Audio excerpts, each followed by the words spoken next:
Development, Minister for the Interior, Minister for Aviation, Minister of State for Food and Agriculture, and Chairperson of the Planning Committee, Deputy Ministers for Food and Agriculture, Ministers of State, Regional Deputy Ministers of State, Members of Parliament, Kumasi Metropolitan Chief Executive, traditional rulers, members of the diplomatic corps, esteemed farmers, fellow Ghanaians, ladies and gentlemen.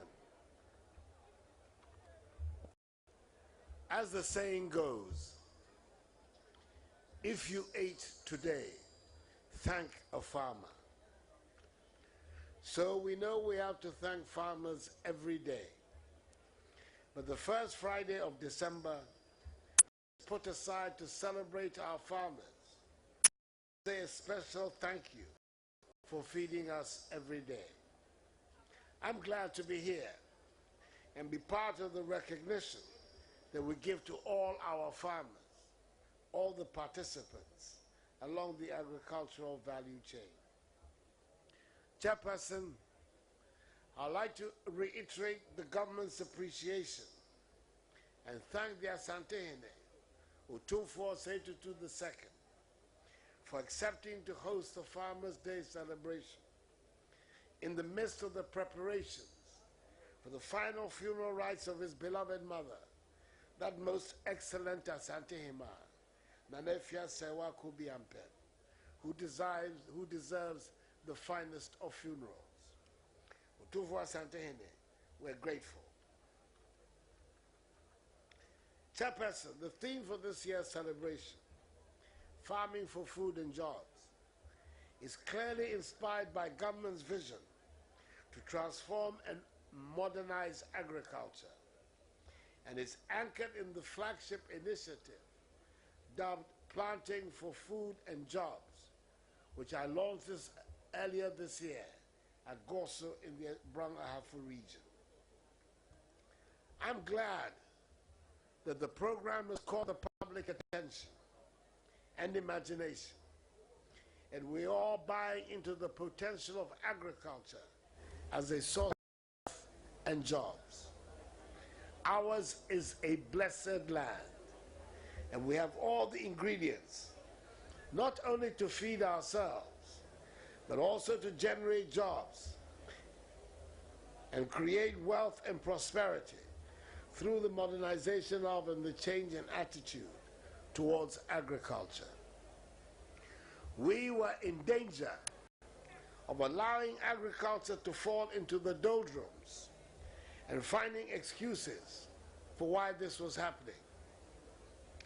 In the last 10 years or so, the contribution of agriculture to GDP plummeted from a high of 42% to a low of 18.5% in 2016. Some say that Ghana may be suffering from the Dutch disease in the wake of the discovery and production of oil. Others have attributed the decline to the growth of the services sector. Whilst there may be some merit in all these arguments, I am persuaded that there is still a lot to be gained from modernizing and investing in agriculture. Problems of post-harvest losses, low productivity, weak link with industry, low application of technology, insufficient agro-financing, land tenure issues, weaknesses along the agricultural value chain, all contribute to the flagging fortunes of agriculture. We can and we should overcome these problems if we keep our focus, ensure efficient and effective implementation of policies and progress, and rally fully behind government to give agriculture the decisive impulse it needs to take its pride of place once again. Chairperson, Just in case there are left some to be persuaded, I wish to state that this government is convinced that agriculture